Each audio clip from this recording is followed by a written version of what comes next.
ముఖ్యంగా ఫస్ట్ నా 7th క్లాస్‌లో జరిగిన అంటే నాకు అవి ఎప్పటికైనా బాగా మెమరబుల్ అన్నట్టు. అంటే లైక్ నాకు గుర్తు తెచ్చుకుంటే చాలా బాగా అనిపిస్తది. అరే! ఆ డేస్‌కి మనం అంటే మళ్ళీ ఆ డేస్‌కెళ్తే బాగుండు. అవి బాగుంటాయి అన్నట్టు. అంటే లైక్ అంటే ఎట్లాంటి టెన్షన్స్ గానీ, ఎట్లాంటి బాధ గానీ ఏది లేకుండా ఎవ్రీడే మార్నింగ్ ఎళ్ళేది. స్కూల్‌కెళ్ళేది. ఎవ్రీడే మార్నింగ్ స్కూల్‌కెళ్ళేది. ఏదో ఒక క్లాస్ వినేది. బ్రేక్‌కెళ్ళేది, ఆడుకునేది. ఈవినింగ్ కాగానే మళ్ళీ ఇంటికెళ్ళేది. ఇంటికెళ్ళి మళ్ళా క్రికెట్ ఆడుకునేది.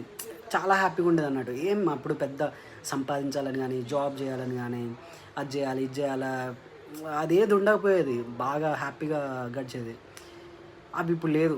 అంటే ఎంతో కొంత జాబ్ చేస్తున్నాం, సాలరీ వస్తుంది, తింటున్నాం, తిరుగుతున్నాం ఇయన్నీ ఉన్నా గూడా బట్ సంథింగ్ ఈజ్ మిస్సింగ్ అన్నట్టు. అంటే లైక్ అంత హ్యాపీనెస్ లేదు. స్కూల్ టైమ్‌లో ఉన్నంత హ్యాపీనెస్ లేకుండే. సో